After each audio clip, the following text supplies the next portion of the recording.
नमस्कार दोस्तों, कहानी क्राइम चैनल पर आपका स्वागत है।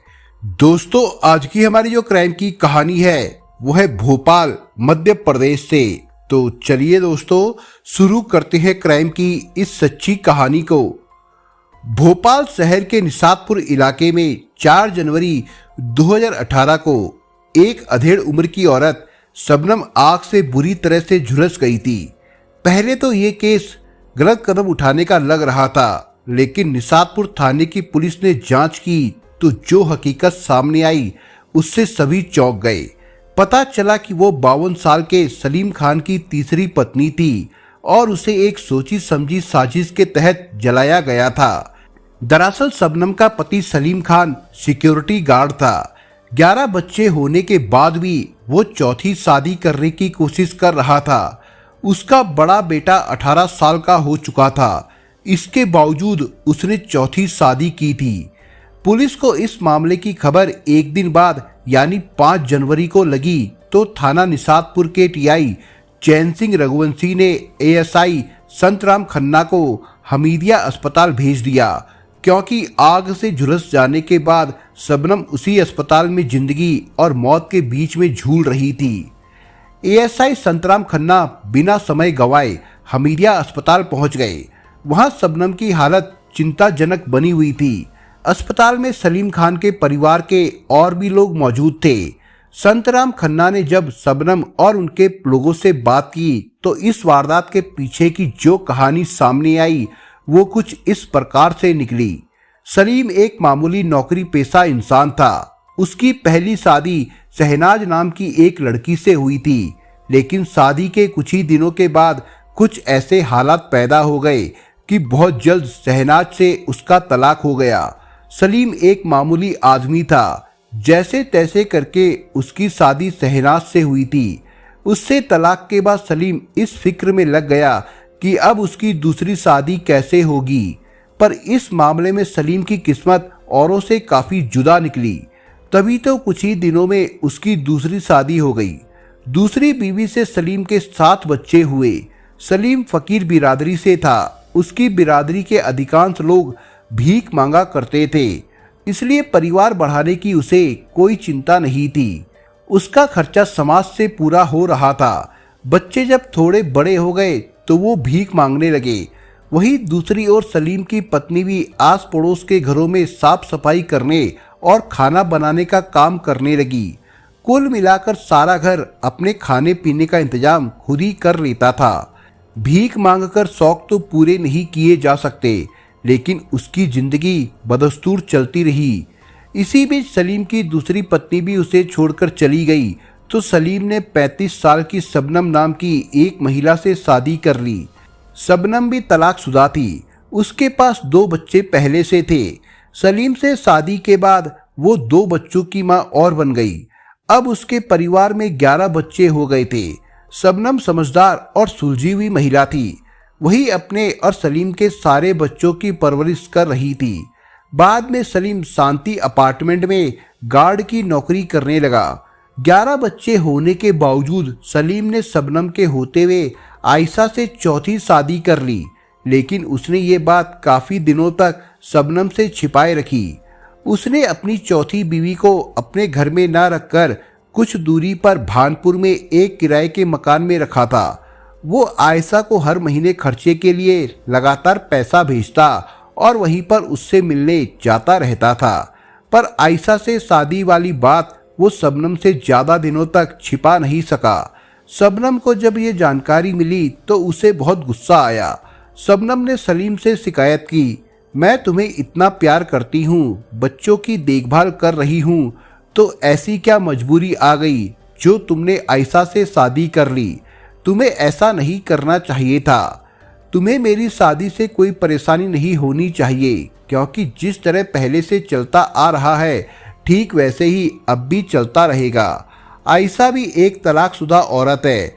वो परेशान थी तो मैंने उसे अपने यहाँ एक तरह से आश्रय दिया है। सलीम ने सफाई दी।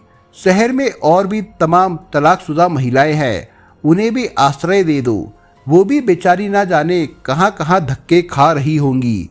शबनम ने गुस्से में कहा, तुम तो बेवजह परेशान हो रही हो। उसके आने पर तुम्हारे प्यार में कमी नहीं आने दूंगा, इसलिए तुम कोई चिंता मत करो। सलीम ने उसे फिर समझाने की कोशिश की, लेकिन इतनी बड़ी बात को शबनम भला कैसे स्वीकार कर सकती थी। लिहाजा वो पति से खूब झगड़ी।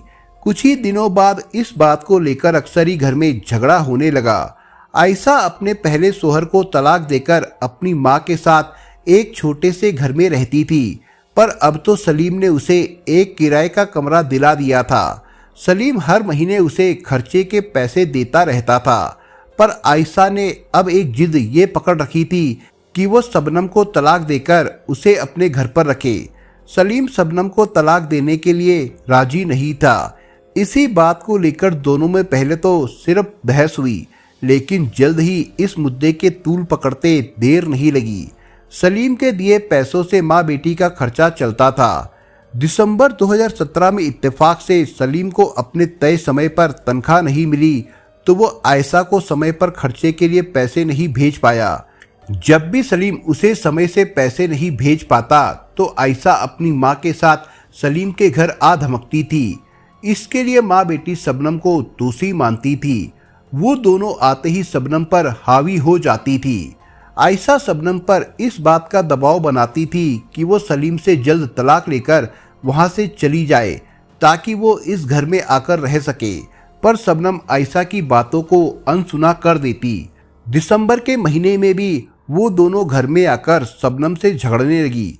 आयशा की माँ वसीमा भी आग बबूला हो गई। हो हल्ला सुनकर आसपास के लोग भी अपने घरों से बाहर निकलकर दोनों को समझाने लगे। इतने में किसी ने सलीम को फोन करके इस बात की जानकारी दे दी। सलीम उस समय शांति अपार्टमेंट में अपनी ड्यूटी पर था। वो दूसरे गार्डों को थोड़ी देर में लौट आने की बात बोलकर जल्दी से घर आ गया। उस समय घर पर महाभारत छिड़ी हुई थी। सलीम ने आते ही आयशा को समझाया कि यहाँ पर मत लड़ो, सब लोग देख रहे हैं। आयशा ने सलीम से गुस्से में कहा, सबसे पहले तो तुम शबनम को तलाक दो, तभी मैं तुम्हारे साथ रहूंगी। सलीम ने उसे समझाने की पूरी कोशिश की, लेकिन आयशा इसी बात पर अड़ी रही। सलीम के साथ पड़ोस के लोगों के समझाने के बाद आयशा थोड़ी ठंडी पड़ी और झगड़ा खत्म कर दिया। झगड़ा खत्म होने पर सलीम ने राहत की सांस ली। दोबारा ड्यूटी पर जाने से पहले सलीम ने शबनम और आयशा को समझाया, मैं जा रहा हूँ, इसलिए अब लड़ाई मत करना। ये कहकर सलीम वहां से चला गया। उसे लगा कि उसके समझाने के बाद दोनों नहीं लड़ेंगी। वो दोनों बीवियों की तरफ से बेफिक्र हो गया था। अभी सलीम अपार्टमेंट में इत्मीनान से खड़ा भी नहीं हुआ था कि एक पड़ोसी का फोन आ गया। अचानक फोन आने से सलीम को शंका हुई कि दोनों के बीच फिर से लड़ाई शुरू हो गई होगी। जैसे ही उधर से रूह कपा देने वाली आवाज आई, वैसे ही सलीम ने बिना किसी को बताए घर की तरफ दौड़ लगा दी। जब वो घर पर पहुंचा तो उसके घर के चारों तरफ मजमा सा लगा हुआ था। भीड़ देखकर सलीम को पूरा यकीन हो गया था कि कोई बड़ी बात हो गई है। करीब पहुंचकर देखा तो उसकी तीसरी बीवी शबनम पूरी तरह आग में जली एक तरफ पड़ी हुई थी और चारों ओर देखने वालों की भीड़ लगी थी। मामले की गंभीरता की गवाही दे रही थी। जैसे तैसे शबनम को हमीदिया अस्पताल में भर्ती कराया गया। डॉक्टरों ने देखते ही हाथ खड़े कर दिए, क्योंकि उन्हें मालूम था कि शबनम इस दुनिया में बमुश्किल 1-2 दिनों की मेहमान है। सलीम ने डॉक्टरों के सामने अपनी बीवी को बचाने की गुहार लगाई। वो किसी भी कीमत पर शबनम को खोना नहीं चाहता था। डॉक्टरों की लाख कोशिशों के बावजूद शबनम ने दम तोड़ दिया। पता चला कि 4 जनवरी 2018 को जब आयशा अपनी मां के साथ सलीम के पहले घर आ धमकी थी, तो उसकी बीवी शबनम से बहस होने लगी थी, जिसे बाद में सलीम ने आकर शांत करा दिया था। उसके बाद हुआ ये कि एक बार फिर से दोनों सौतनों में तलाक को लेकर बहस शुरू हो गई थी। उस समय शबनम की बेटी चूल्हे पर खाना बना रही थी। बात अचानक से इतनी बढ़ गई कि आयशा और उसकी मां ने मिलकर शबनम को धक्का देकर जमीन पर गिरा दिया, जिस वजह से उसके सिर और हाथ में चोट लग गई थी। शबनम इसके लिए बिल्कुल भी तैयार नहीं थी कि वो अपने शोहर को तलाक दे। उसने आयशा से साफ कह दिया था कि जब मैंने अभी तक सलीम की पहली बीवी के बच्चों को एक माँ की तरह पाला पोसा है तो अब तलाक लेकर कहाँ जाऊंगी। इस बात को सुनकर आयशा को तैस आ गया। उसने कहा कि तुम जहन्नुम में जाओ या कहीं और, मुझे इससे कोई मतलब नहीं है, लेकिन तुम्हें सलीम से तलाक लेना ही पड़ेगा। उन्होंने जब देखा कि शबनम अपने इरादे पर अटल है तो आयशा झगड़ा करने पर उतारू हो गई। इसी दौरान वसीमा बी ने अपनी बेटी आयशा से कहा कि देखती क्या है, इस करमजली के ऊपर केरोसिन डालकर आग लगा दे। ये सुनकर आयशा ने पास ही रखा केरोसिन का गैलन उठाया और जमीन पर गिरी पड़ी शबनम पर उसकी बेटी के सामने ही डालकर जलती हुई माचिस की तिल्ली उसकी तरफ उछाल दी। एक छोटी सी चिंगारी शबनम पर पड़ते ही आग का गोला बन गई। गुस्से में आयशा ने इतना बड़ा कदम तो उठा लिया, लेकिन बाद में पुलिस केस होने की बात सोचकर वो डर गई। आयशा और उसकी मां ने सलीम के साथ मिलकर शबनम को हमीदिया अस्पताल में भर्ती कराया और शबनम से बोली कि तुम पुलिस को इसकी गवाही मत देना, हम लोग तुम्हारा इलाज करा देंगे जिससे तुम पहले की तरह ठीक हो जाओगी। पहले तो शबनम को उनकी बातों पर भरोसा हो गया था, लेकिन जब अपनी हालत देखी तो उसे अपने मासूम बच्चों की फिक्र सताने लगी, जिससे वो परेशान हो गई। उसने बाद में एसआई संतराम खन्ना को पूरी सच्चाई बता दी। इसके साथ शबनम ने मजिस्ट्रेट के सामने भी मौत से जद्दोजहद करते हुए पूरी घटना के बारे में जानकारी दे दी। निशातपुर पुलिस ने मौके का मुआयना करके आग लगाने के सबूत इकट्ठा कर लिए। आयशा और उसकी मां पर धारा 307 और 34 के तहत मामला दर्ज कर लिया गया था। शबनम की सौतन आयशा जल्द ही पुलिस के हत्थे चढ़ गई। उसकी सातिर मां वसीमा भी पुलिस को चकमा देने में कामयाब रही। पुलिस ने वसीमा बी की धरपकड़ के लिए उसके घर पर भी दबिश दी, लेकिन पुलिस टीम को खाली हाथ लौटना पड़ा था। वसीमा बी की तलाश में पुलिस ने कई जगहों पर छापेमारी की, लेकिन उसका कहीं पता नहीं चला। लेकिन कुछ ही दिनों के बाद एक मुखबिर की सूचना पर वसीमा बी को भी गिरफ्तार कर लिया गया।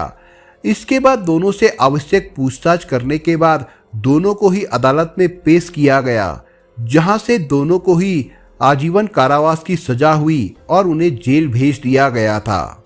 दोस्तों, इस कहानी के बारे में आपके विचार क्या है, हमें कमेंट बॉक्स में जरूर बताएं। और दोस्तों, अगर आपको हमारा काम पसंद आया हो तो वीडियो को लाइक शेयर जरूर करिए। और अगर आपने अभी तक चैनल को सब्सक्राइब नहीं किया हो तो जाने से पहले चैनल को सब्सक्राइब जरूर करिए दोस्तों। धन्यवाद।